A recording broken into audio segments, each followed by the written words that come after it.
Learn English through stories. Be adapted and modified by Kulwant Singh Sandhu. Contents: 1. The Soldier and the Witch. 2. Say sorry for your mistakes. 3. The Birds and the Shivering Monkeys. 4. The Boys and the Frogs. 5. Picture dictionary page. 1. The Soldier and the Witch. Kranti, what do you want to be when you grow up? Asked Grandma. I want to join the army. I want to be a soldier, replied he. Okay, I will tell a story about a witch and a soldier, said Grandma. What is a witch? Asked Kranti. Grandma replied, normally, a witch is an old woman in fairy tale stories. They look ugly and wicked. They have always magical power. Often, they use that power to harm people, but sometimes they use that power to help people. There is also another meaning of the word witch. It is an insulting word for a woman. If somebody calls a witch to a woman, they mean she is ugly and unpleasant. Thank you, Grandma, said he. Here is a story. Once a soldier was coming home after a long war. It was a long walk. Even though he was a soldier, he was very kind. His family was very poor. While walking, he thought to himself, what do poor people have? Nothing, but they can have some kindness. It does not cost anything, so he was kind. It was a hot summer day. He was very thirsty. He had his water flask in his backpack, but it was empty. He was also very tired. He wanted to have some rest. He looked around and saw a big tree not too far. He went to the tree. It was cooler under the tree. He took off his backpack and lay down. Soon he fell asleep. He was in deep sleep when something startled him. When he opened his eyes, he saw a witch standing next to him. First, he got scared. But this was not a bad-looking witch. She was old but not ugly. Hello, soldier, are thirsty? Asked witch. Yes, I am very thirsty, replied soldier. Where is your flask? Asked witch. It is in my backpack, but it is empty, said soldier. It is not empty anymore. Open your backpack and have a look, said witch. The soldier opened the backpack and took out his flask. He opened it. It was full to the brim. But it was not water. It was mango juice.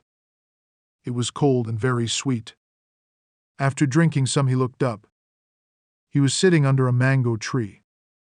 The tree was loaded with mangoes.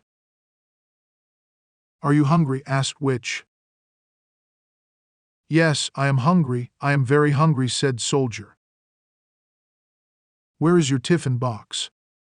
Asked witch. It is in my backpack, but it is empty, said soldier. Go to your tiffin box and have a look, said witch. He opened his tiffin box. The top tier contained 2 methi parathas and mango pickles. The second tier contained hot and spicy lamb curry. The third tier contained thick and creamy yogurt. The bottom tier contained lassi with sweet honey.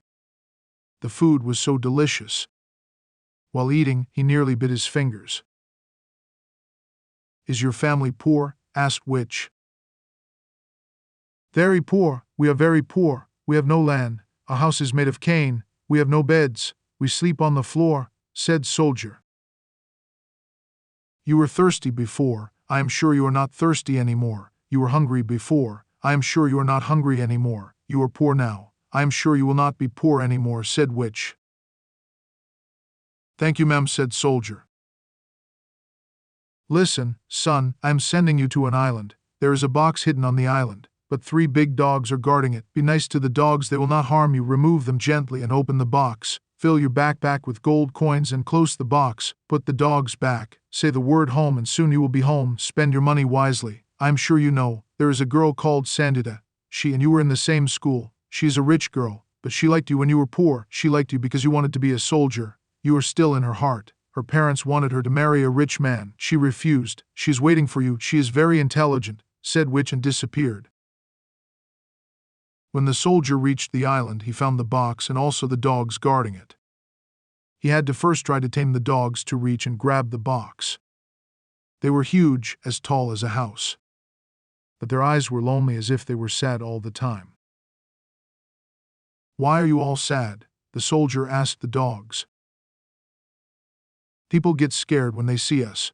Just because we are big doesn't mean we are cruel," one dog said.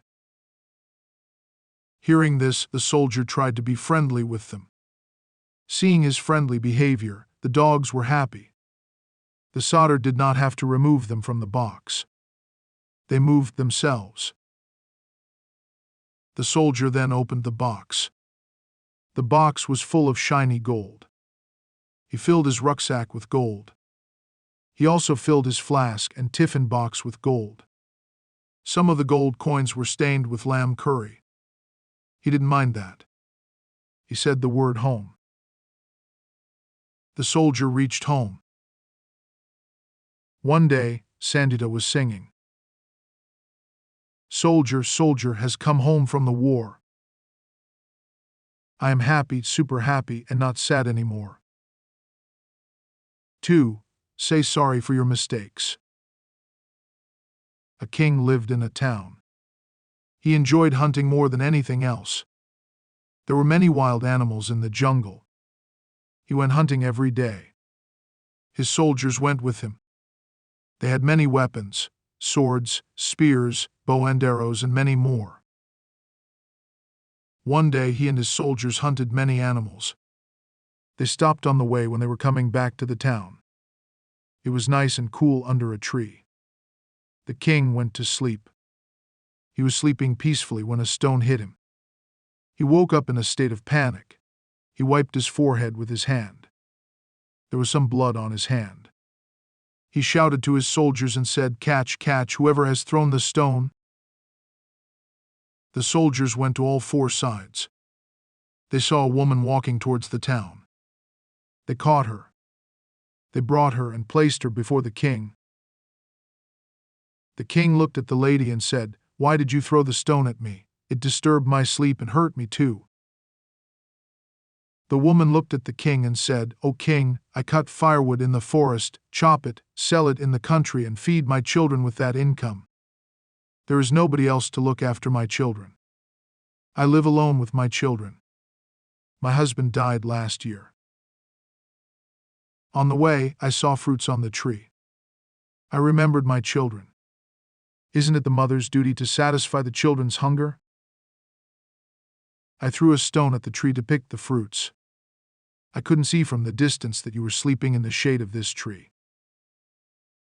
The stone I threw disturbed your sleep and injured you too. I am responsible for this mistake. Please forgive me. I am very, very sorry," she pleaded. The king looked at the woman and said, "Girl, you are apologizing for your mistake. That shows your good behavior. I have forgiven you." Then he ordered the soldiers to give the woman 2 cows and money for her expenses. And he also told his soldiers to give her 3 acres of land and plant some fruit trees on one field for her. The soldiers who were around said to the king, "O king, we are surprised that you have forgiven the woman who had thrown a stone at you and given her gifts."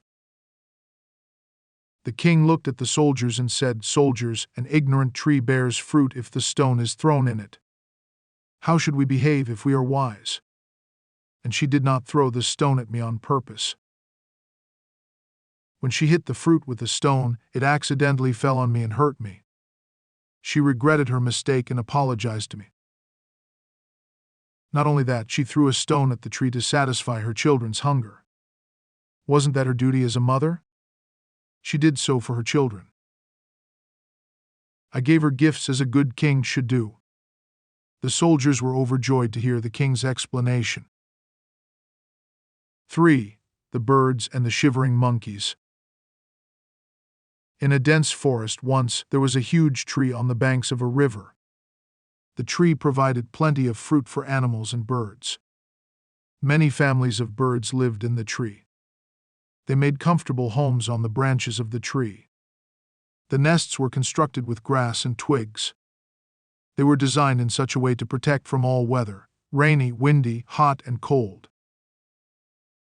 The birds were living there happily as the tree with its widespread branches sheltered them from the scorching sun and heavy rains. One day, when the sky was overcast with dark clouds, it rained very heavily. Some monkeys who were playing nearby the tree got drenched and ran for shelter under the tree. All of them were shivering with cold. When the birds saw the monkeys in the pitiable condition, one of the birds said, "Oh monkeys, you would not have to shiver like this if you had built a home like us. You would not have to suffer like this. If we can build our nest with small beaks, then why can't you? By God's grace, you have 2 hands and 2 legs. Why don't you make a nice shelter for yourselves?" On hearing this, the monkeys got annoyed and swore to teach a lesson to the birds. They said to themselves, "These birds are not afraid of the rain or of cold wind. They are living comfortably, that is why they are criticizing us like this. Let the rain stops, we'll show them how to build home." As soon as the rain stopped, the monkeys climbed up the tree and destroyed the nests of the birds. They also broke the birds' eggs and threw the young ones down. The poor birds flew here and there in misery. They were full of regret for their words and realized that they should not have given advice that was not asked. Advice should only be given to learned, wise, and to those who ask for it. Moral: never advise fools. 4. The Boys and the Frogs. There was a pond at the end of a village. There was a little water in the pond. There lived a large number of frogs. The frogs were living there happily. One day, some boys were passing by the pond. At that time, the frogs were at play. The frogs were swimming and croaking happily. The boys saw this. They began to throw stones at the frogs. All the frogs at once went down into the water. But the boys don't leave that place. They remained standing there with stones in their hands. The new game was great fun for the boys. They found great joy in it. They went on pelting the frogs with stones when they raised their head above the water. They killed many frogs by throwing stones. They were very happy. At last, an old frog raised its head and said, "Oh, my dear little boys, please stop throwing stones, stop the cruel fun, don't throw stones at us, the stones are killing us, you have killed so many of us for no reason." The boys said, "Why should we stop? It is our play, it is great fun, we are enjoying it." The frog replied, "What is play to you is death to us. This is why you should stop it. This play is your fun, but it gives us death." The boys were ashamed of this. They left the cruel game and went away. Moral: what is play to one is death to another. So be kind to one another. 5. Picture dictionary page.